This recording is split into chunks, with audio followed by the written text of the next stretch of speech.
Ya, berikutnya akan saya jelaskan tentang fungsi keanggotaan, namun sebelum masuk ke fungsi keanggotaan, akan saya review kembali tentang nilai keanggotaan. Sebelumnya telah dijelaskan bahwa nilai keanggotaan pada himpunan Kripps itu hanya ada dua, yaitu 1 jika dia anggota dan 0 jika dia bukan anggota. Sedangkan pada himpunan Fuzzy, nilai keanggotaan itu berkisar antara 0 sampai dengan 1. Ya, jadi bisa 0, 0,1, 0,2, 0,5, 0,7, 0,9 dan maksimum 1. Tidak lebih dan tidak kurang dari 0. Nah, misalkan di sini saya punya contoh.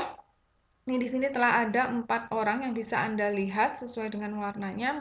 Mereka memiliki tinggi yang berbeda-beda dan Anda bisa lihat di slide bahwa yang berwarna abu-abu ini adalah yang paling tinggi dari mereka berempat. Nah, misalkan yang berwarna abu-abu ini tingginya 165, yang terbaik misalnya. Dan kemudian kita jadikan patokan bahwa yang dikatakan tinggi itu adalah orang yang tinggi badannya 165 ke atas.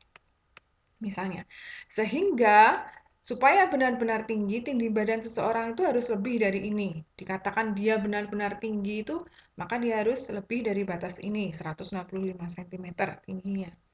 Nah, jika digambarkan dalam bentuk kurva Kripps, ini ya derajat keanggotaan atau mu, maka dia akan bernilai 1 jika dia tinggi. Nah, di sini misalkan batas ini adalah 165, maka 165 ke atas itu nilai derajat keanggotanya 1.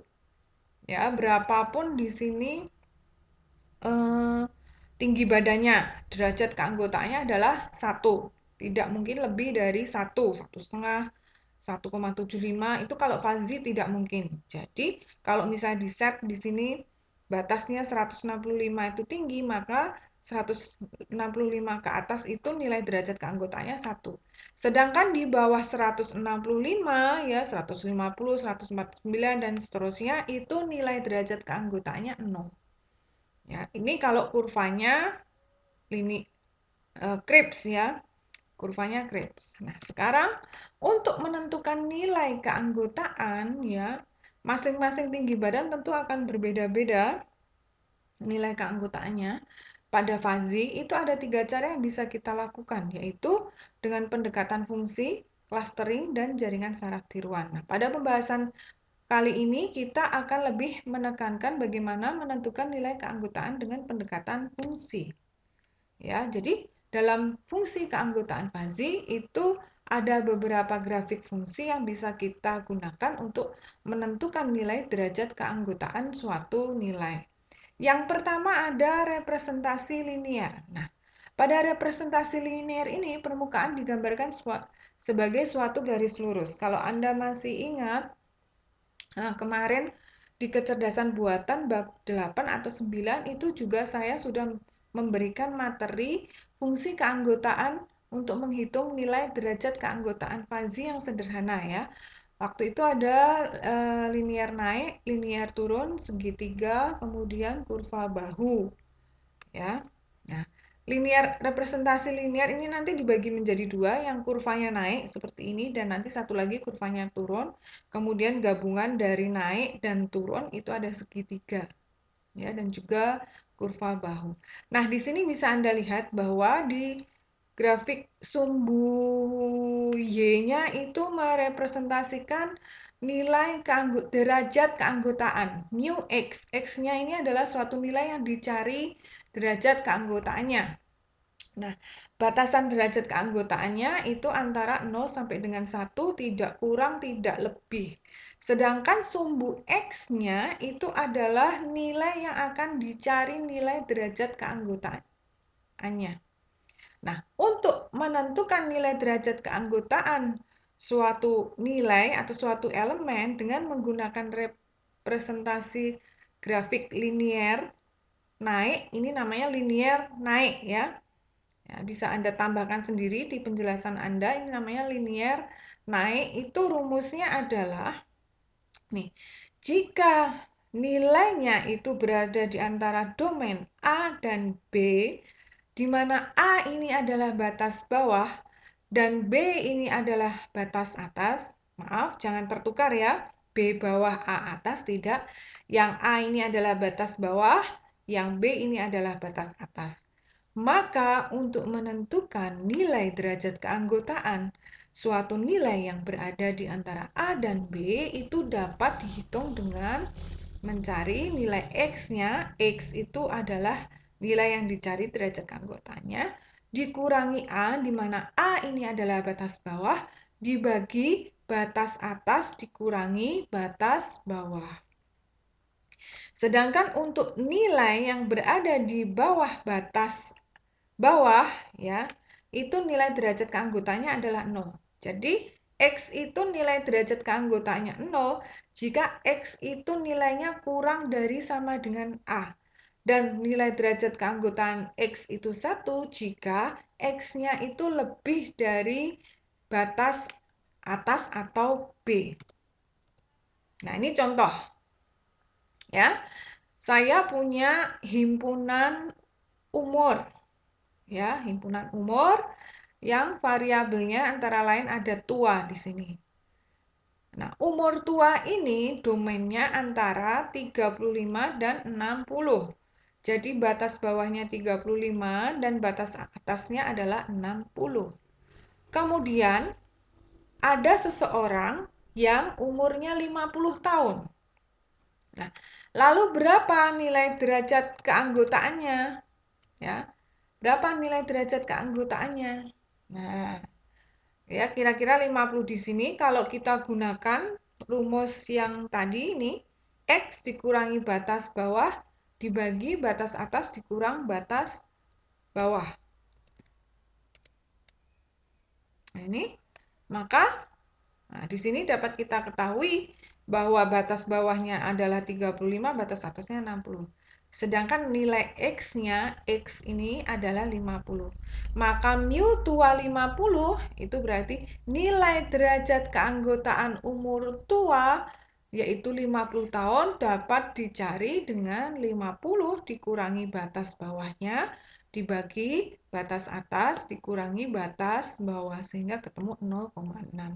Ingat ya, yang namanya derajat keanggotaan itu nggak mungkin nilainya negatif di bawah 0 atau di atas 1. Jadi nggak mungkin min 0, sekian atau 0, min 0, sekian atau 1, sekian itu tidak mungkin. Jadi nilainya nggak mungkin negatif, nggak mungkin lebih dari 0. Sehingga kalau misalnya Anda salah rumus dan nilainya negatif atau lebih dari 1, itu sudah dipastikan berarti ada yang keliru. Anda memasukkan nilai X dan batas bawah atau batas atasnya. Nah, ini ya. Nah, selain itu ya, ada kurva segitiga. Ya, kurva segitiga ini merupakan gabungan dari linier naik dan linier turun. Nah, tadi kalau linier turun itu kita pakai rumus yang ini. Nah, linier turun. Jadi di sini ada dua kondisi ya. Kalau grafik kurva segitiga ini, yaitu yang berada di antara A sampai B dan berada di antara B sampai C. Nah, kalau saya bilang bahwa A ini adalah batas bawah, B batas tengah, dan C ini adalah batas atas. Kurva linier naik itu domainnya antara A dan B. Sedangkan linier turun itu domainnya antara B sampai dengan C. Ya.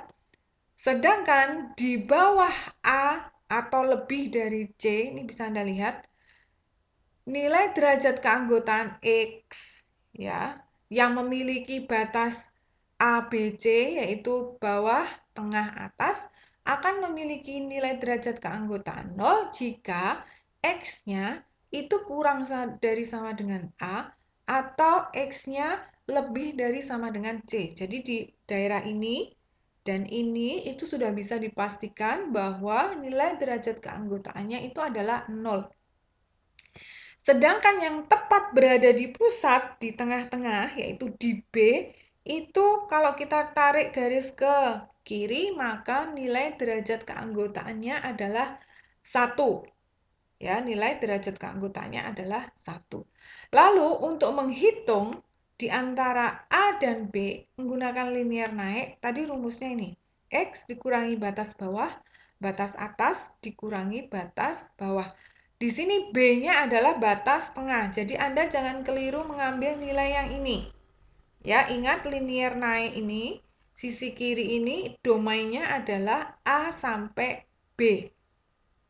Sedangkan untuk menghitung nilai derajat keanggotaan di antara B dan C itu menggunakan rumus linear turun, yaitu C batas atasnya dikurangi X nilai yang akan dicari dibagi C batas atasnya dikurangi B. Jadi C dikurangi suatu nilai X di sini dibagi C dikurangi B. Ingat sekali lagi nilai derajat keanggotaan tidak mungkin kurang dari 0 yaitu bernilai negatif atau lebih dari 1. Nah, ini ada contoh misalnya saya punya variabel himpunan umur, variabel parobaya ya, yang domainnya antara 35 sampai 65 dengan titik pusat adalah 45. Kemudian Anda disuruh mencari berapakah nilai derajat keanggotaan seseorang yang berumur 38 dan 50. Nah, jika Anda lihat di sini, 38 ini masuk ke sisi kiri. Ya, berada di antara 35 dan 45 yang grafiknya berupa linear naik. Maka nanti akan kita berlakukan rumus untuk linear naik, yaitu apa? X dikurangi 35 dibagi 45 dikurangi 35. Sedangkan umur 50 itu berada di antara 45 sampai 65 yang grafiknya berupa linear turun.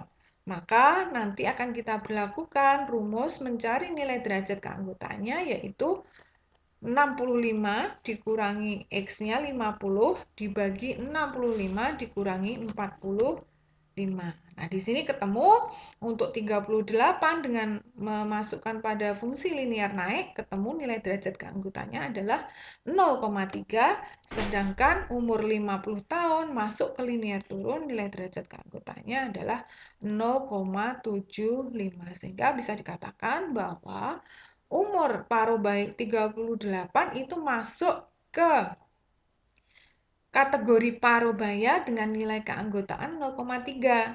Sedangkan umur 50 tahun itu masuk kategori parubaya dengan nilai keanggotaan 0,75. Nah, di sini dapat kita simpulkan bahwa umur 50 itu lebih besar klaster klasifikasinya masuk ke parobaya. Nilai derajat keanggotaannya sangat besar masuk ke parobaya. Sehingga kalau ada orang umurnya 50, ini masuk ke tua atau ke muda atau parobaya ya.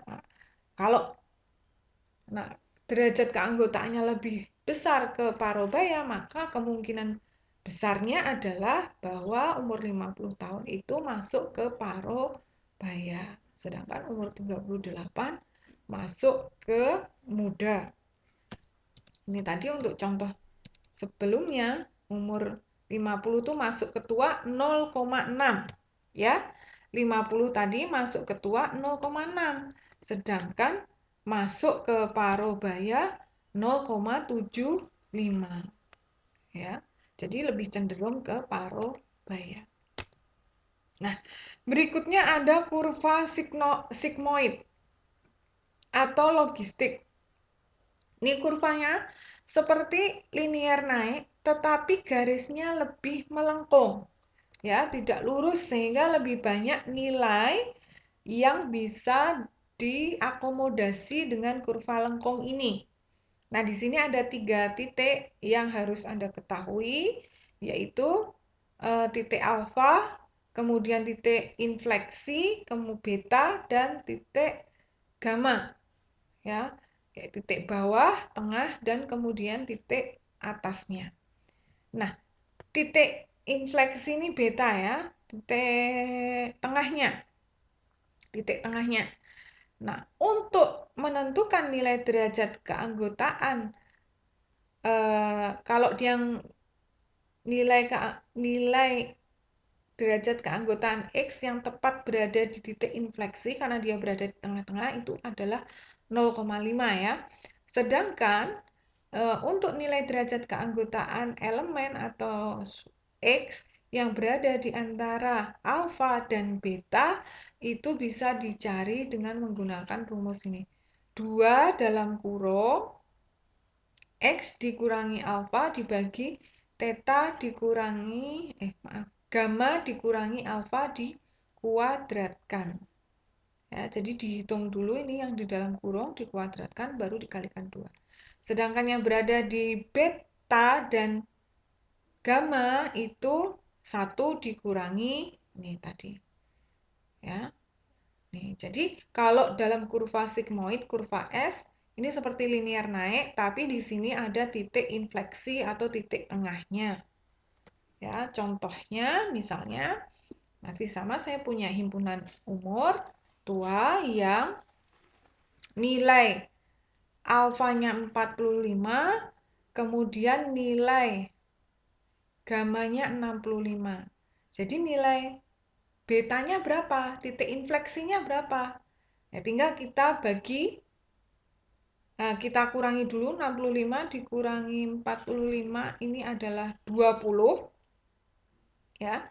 20 dibagi 2 itu berarti 10, berarti 45 ditambah 10 itu berarti sebenarnya titik infleksinya adalah 55 di sini. Ya, 55. Titik infleksinya adalah 55. Sekarang kita ingin mencari nilai derajat keanggotaan antara nilai derajat keanggotaan umur tua 50. Nah, di sini kita menggunakan rumus karena dia berada titik infleksinya 55, berarti 45 sampai 55 tadi ya. Maka kita gunakan rumus yang ini. Ya, X dikurangi alfa, kemudian gamma dikurangi alfa.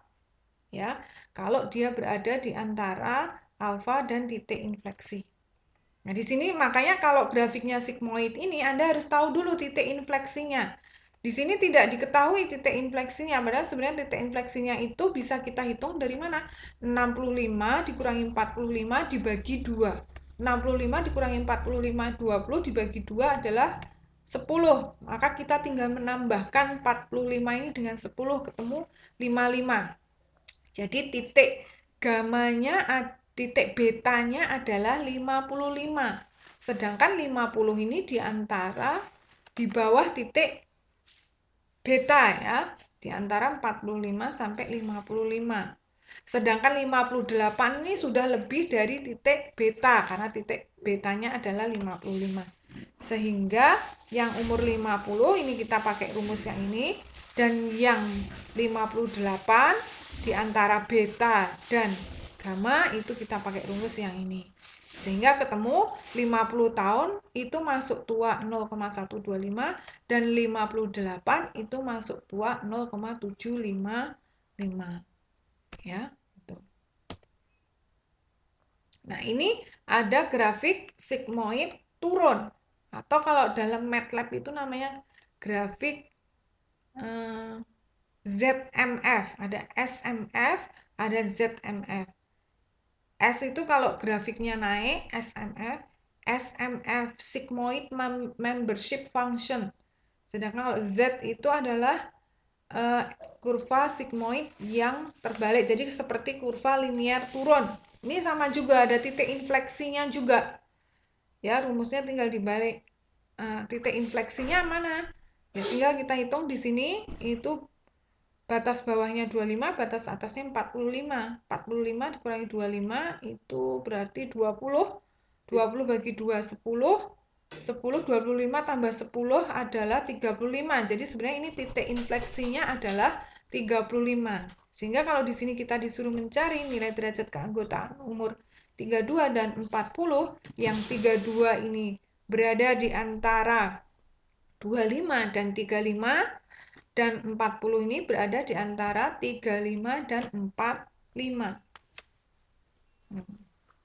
Jadi kemudian rumusnya dibalik. Kalau dia terbalik seperti ini grafiknya, di antara 25 dan 35 atau titik infleksi itu justru pakai rumus yang 1 dikurangi. Sedangkan kalau yang berada di atas titik infleksi, yaitu berada di antara 35 dan 45, itu dia menggunakan rumus yang 2 dikali bla bla bla dikuadratkan. Nah,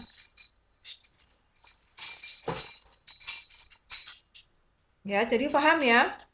Ini tadi tidak saya tulis titik infleksinya, mudah-mudahan Anda bisa mencerna dari penjelasan saya bahwa kalau untuk kurva yang melengkung seperti ini harus kita cari dulu titik infleksi atau titik tengah. Kalau kurvanya sigmoid naik, maka kita gunakan rumusnya seperti ini, ya. Kalau sigmoidnya turun, tinggal dibalik di antaranya. Yang berada di antara alfa dan titik infleksi itu berarti yang 1 kurang 2. Ya, nanti bisa Anda lebih perjelas dengan latihan soal. Nah, ya. Jadi ini yang 32 masuk muda 0,755 dan 40 masuk muda 0,125. Kemudian ada kurva V. Ya, ini merupakan gabungan sigmoid naik dan turun. Ya, selain dia ada titik infleksi, dia juga ada titik pusat. Jadi seperti kurva segitiga, tapi dia melengkung. Nah, kemudian kita juga mengadopsi konsep menghitungnya sama seperti pada kurva segitiga tadi. Ada daerah yang berada di antara batas bawah dan pusat, ada daerah di antara pusat dan batas atas. Nah, di sini bawah dan pusat itu ya, ada daerah di sini di antara batas bawah dan pusat, kemudian ada juga daerah di antara pusat dan batas atas. Nah, ini contohnya di sini misalnya saya punya grafik parobaya yang berupa kurva V. Di sini ada disuruh menghitung umur 43 dan 52 itu masuk parobaya, nilai derajat keanggotaannya berapa. Nah, di bawah ini berarti di antara 35 dan 45. Titik infleksinya berapa? 45 dikurangi 35 itu berarti 10 ya. 10 dibagi 2, 5. Sehingga titik infleksi antara 35 dan 45 ini adalah 40. Nah, sehingga 43 itu berada di daerah antara titik infleksi yaitu 40 dan 45. Sehingga kita gunakan rumus yang ini. Ya, rumus kurva sigmoid naik tadi. Nah, sedangkan yang 52 itu berada di antara 45 dan 55. Titik infleksinya berarti 55 dikurang 45, 10. 10 bagi 25 sehingga daerah yang ini, sigmoid turun ini, itu titik infleksinya 50. Dan 52 ini berada di antara titik infleksi 50 dan batas atas. Ya, kalau kurva sigmoidnya turun, gunakan yang ini, rumus yang tadi. Di sini, ya, ini 1 dikurang S. S-nya sendiri di sini adalah rumus dari kurva sigmoid. Ya, S-nya adalah rumus dari kurva sigmoid. Silakan Anda perhatikan contoh menghitungnya seperti apa, kemudian Anda cobakan sendiri di oret-oretan Anda ya. Anda bisa kemudian cari umur yang lain, misalnya Anda cari umur 36, terus yang di sebelah sini misalnya umur 47, itu nilainya kemudian derajat keanggotaannya berapa hasilnya. Nah, selain itu ada kurva beta. Ini agak lebih lebar daripada kurva sigmoid ya. Sama seperti tadi juga, cuman titik infleksinya di sini adalah alfa dikurang theta, maaf, gamma dikurang beta, sedangkan titik infleksi yang di sebelah kanan itu gamma ditambah beta. ya. Kemudian ada kurva Gauss, beda lagi, hampir sama dengan kurva sigmoid. Ini nanti akan kita langsung cobakan aja dengan MATLAB. Kemudian gabungan antara linear naik, linear turun, segitiga, dan nilai konstan. Ini ada kurva bahu. Kurva bahu ini ada nilai konstan di sini ya.